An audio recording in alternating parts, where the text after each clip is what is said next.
Hey guys, welcome back. So in this video we'll solve some questions based on the first chapter, that is electric fields and charges. So let's do the first question. So the first question is the question number 1.6 from exercise, and the question is as follows. 4-point charges QA 2 microcoulomb, QB minus 5 microcoulomb, QC 2 microcoulomb and QD minus 5 microcoulomb are located at the corners of a square ABCD of side 10 cm. What is the force on a charge of 1 microcoulomb placed at the center of the square? So the diagram is as follows. Okay, so this is the diagram that we are given, that we had to draw. And now we need to find the net force experienced by this 1 microcoulomb charge at the center.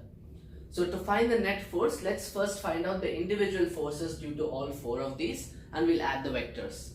But here you can clearly see from the symmetry that it's going to be much simpler. So let's just first draw. This is a negatively charged and positively charged. So point D is going to attract the 1 coulomb charge towards itself in this direction. Point B is again negatively charged, so it's going to attract towards itself. But if you notice something, both of these have the same extent of charges, that is, they have the equal charges. So these two forces are going to be equal in magnitude, that is, force due to D is going to be K Q1 Q2 by R square, so K into 1 microcoulomb into minus 5 microcoulomb divided by this distance, which you can find out by hypotenuse in this triangle, but let's just keep it as R for now. All of these distances are R because it's a square, by R square, and the force due to B is again K into 1 microcoulomb into minus 5 microcoulomb divided by R square. These two forces are exactly same in magnitude but opposite in directions.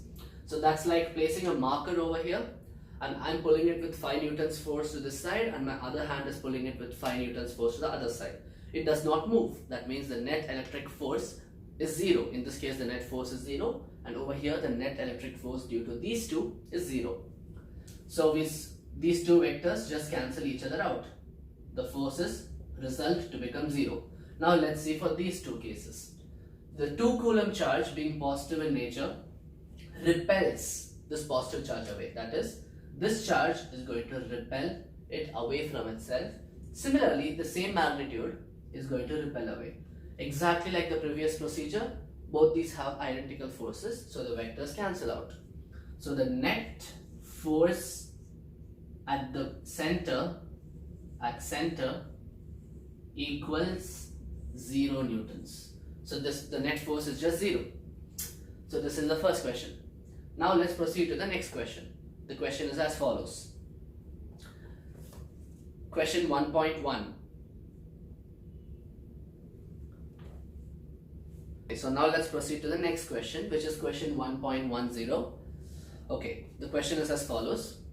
An electric dipole with dipole moment 4 into 10 raised to minus 9 coulomb meter is aligned at 30-degree angle with the direction of uniform electric field of magnitude 5 into 10 raised to 4 Newton coulomb inverse. Calculate the magnitude of torque acting on the dipole. So we are given the electric field's magnitude, the angle at which it is inclined, and the dipole moment. So this is the electric field, and we are given the dipole, which is inclined at an angle of 30 degrees. Dipole moment is equal to, it's given in the question, dipole moment is 4 into 10 raised to minus 9 coulombs meter, and the magnitude of the electric field is equal to 5 into 10 raised to 4 Newton coulomb inverse. So now we have to find the torque, and we have seen in the derivations the magnitude of the torque. The torque is P cross E, that is PE sine theta. We have all the values we require, we just have to substitute it directly. That's 4 into 10 raised to minus 9 times 5 into 10 raised to 4 times sine 30. Now this is 20 into 10 raised to minus 5 times 1 by 2. So the answer is 10 raised to minus 4 Newton meter. So this is the net torque, the total torque acting on the dipole, which is what we need for the question. Okay, so now let's do the next question. We can have a look. Okay, so now let's do question 1.18. So the question is as follows. A point charge plus 10 microcoulomb is at a distance 5 cm above the center of a square of side 10 cm, as shown in the figure. What is the magnitude of the electric flux through that square? So the point charge has 10 microcoulombs. It's at a distance 5 cm away from a square of length 10 centimeters, of dimensions 10 centimeters.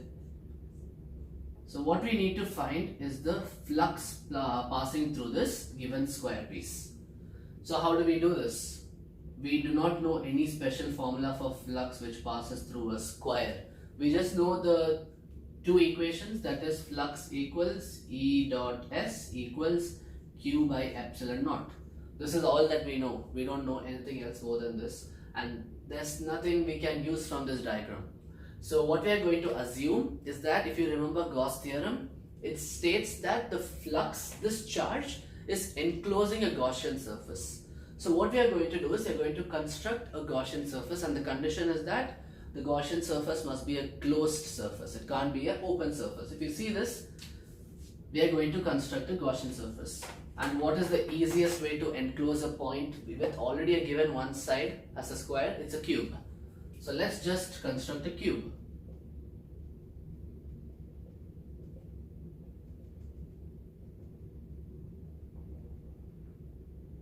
Okay, so we have a cube now. In this cube, the total flux passing through can be found out. What is the total flux passing through this cube? That is the Gaussian surface's total flux equals the charge enclosed by it, which is 10 microcoulombs. That is the entire amount of charge we have. 10 microcoulombs means 10 raised to minus 6. 10 into 10 raised to minus 6 coulombs divided by epsilon naught. This is the total flux passing through the entire square, that is passing through 6 sides. 1, 2, 3, 4, 5, 6. But we need for one side. So we are just going to divide both sides by 6 to get the required flux. So flux through one side equals total flux divided by 6. And we are going to substitute 10 into 10 raised to minus 6 divided by 6 into epsilon naught's value is 8.85 into 10 raised to minus 12. Now when you solve this, you are going to get the final answer as 2.2 into 10 raised to 5. This is the flux passing through that one given square. If you notice, we never needed the values of centimeters, of the sides of the square, of the distance of this charge. These all were not required actually. So all you needed was to construct a Gaussian surface and then make sure the final answer is only in terms of one square side and not the entire cube. So this is the final answer. Okay, so now next let's go to the next question. Okay, let's do question 1.22. So the question is as follows. A uniformly charged conducting sphere of 2.4 meter diameter has a surface charge density of 80 microcoulomb per meter square. Find the charge on the surface of the sphere. What is the total electric flux leaving the surface of the sphere? Okay, so we are given the sphere's dimension, that is its diameter is given. The diameter is 2.4 meters. So that means the radius is 1.2 meters. This is what we need. And then we are given the surface charge density, that is sigma. Sigma is given to be 80 microcoulombs per meter square. Okay. Given these two, we can already find out the answer for the first subdivision. The first subdivision was to find the total charge that this sphere possesses. So this is the distance of 1.2. So what is sigma? The formula for surface charge density is the total charge possessed divided by the total surface area. So the total charge possessed can be found out from here. That is Q equals sigma times S. But you have to make sure that both are in the same units. And here they are in the same units, so it's no problem. So sigma is 80 microcoulombs. So I'm going to change it in terms of coulombs. That's 10 raised to minus 6 times the surface area, which is 4 pi r squared. 4 into pi into 1.2 squared. And the answer for this will turn out to be 1.45 into 10 raised to minus 3. If you do these calculations, you will find out that total charge possessed by this sphere is 1.45 into 10 raised to minus 3 coulombs. So these are just direct substitutions. So now let's do the second part of the question, which is what is the total electric flux leaving the sphere? Okay, what's the total electric flux? We know the total charge possessed, and the formula for flux is, okay, let me just write this as one of the given datas.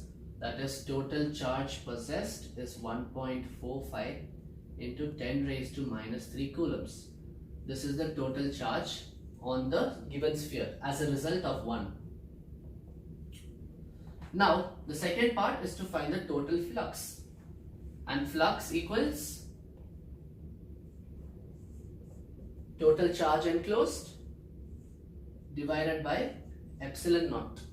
So what is the total charge enclosed? 1.45 into 10 raised to minus 3 divided by epsilon naught is 8.85 into 10 raised to minus 12. So if you do these calculations, you will again get the answer to be 1.6 into 10 raised to 8. And this is the total flux enclosed by the given sphere. This is the flux passing through the given sphere. So this is the answer for the second part. Let's proceed to the next question. Okay, so now let's do question 1.24, and the question is as follows. Two large thin metal plates are parallel and close to each other. On their inner faces, the plates have surface charge densities of opposite signs and of magnitude 17 into 10 raised to minus 22 coulomb per meter square. What is electric field? Option A, subdivision A, in an outer region of the first plate, B in the outer region of the second plate, and C in between the plates. Okay, so let's draw the diagrams first. They have said that there are two metal parallel sheets. So let's draw one sheet. I'm just going to draw it in the cross-sectional view.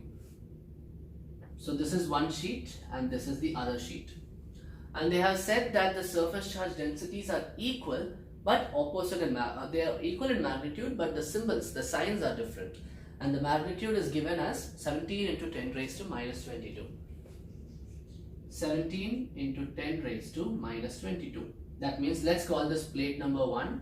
Let's call this plate number 2. This is going to be, let's consider, they said it's oppositely charged. So let's consider this to be positively charged. Inner side as given in the question, and the other side to be negatively charged. So the surface charge density of the first plate is going to be 17 into 10 raised to minus 22, and the surface charge density of the second plate is going to be minus 17 into 10 raised to minus 22. Now, the first part of the question A is to find the electric field at a point in the outer side of the first plate. That means outer side, this side of the first plate, towards the left of the first plate. Let's consider this to be the point we need to consider. How do you find the electric field at this point? Well, we know the formula for electric field due to a parallel plate, which is sigma by 2 epsilon naught. This is what you need to keep in mind. So electric field due to a positively charged is going to be radially outward. So electric field due to the first plate is going to be in this direction, which is sigma by 2 epsilon naught. This is the magnitude. The same point has experiences an electric field due to this plate, and this is going to be attractive in nature because this gives out electric field lines, but this one takes in electric field lines. It's negatively charged and point P is considered to be positively charged. It's a unit test positive charge. So this feels an attractive force of the same magnitude, sigma by 2 epsilon naught. The only difference is sigma is negatively charged, so let's call this minus sigma. So what is the net electric field at this point? The sum of these two, and net electric field equals 0 because the sum is 0. So electric field towards the left side, outer side of the first plate is 0. So considering how symmetrical this diagram is, the other side should apply the same logic. That is the option B, subdivision B. An electric field at the point to the right side of the second plate. So let's consider over here. First one's answer, net is 0. Second one's answer, let's see. This is negatively charged, so it's going to attract the positive charge. Electric field is in this way with minus sigma by 2 epsilon naught. This is positively charged and it pushes it away with positive. And all this is possible only because the formula for electric field does not depend on distance. So the strength is going to be the same no matter if this plate is closer than this plate. It's still going to have the same influence of electric field. So again net is 0. So E net is again 0 at B. Now the only part where it's going to be different is the third option, which is to find electric field between the plates. So let's take this to be the point P. So electric field at point P, let's draw the vectors. Positive and positive repels. I'm going to consider the point over here. So positive and positive repels. So electric field is in this direction. Negative and positive attracts. So this time if you notice, it's going to be in the same direction. That is, this is going to again attract. So this time it is double the actual value. It's not in opposite directions like these case, but this time it's in the same direction. So option C, electric field total, is going to be the sum of these two electric fields. That is sigma by 2 epsilon naught plus sigma by 2 epsilon naught. Here I have ignored the minus sign because they are both in the same directions. So I just added up their magnitudes. So this is going to be sum of these two is 2 sigma by 2 epsilon naught. 2 and 2 cancels off. You're left with sigma by epsilon naught. So if you substitute the value of sigma, which is 17 into 10 raised to minus 2, and epsilon naught, you will get the final answer to be E net electric field equals 1.9 into 10 raised to minus 10 newtons. So this is the net electric field at any point in the center of these two plates. So this is it for this chapter. We have solved 5 questions. If you have any doubts, any questions, you can directly send it to my mail, which is physicsorbit1@gmail.com. It's there in the description below. So in the next video, we'll start with a new chapter, which is electric potential. So I'll see you all there. Thank you.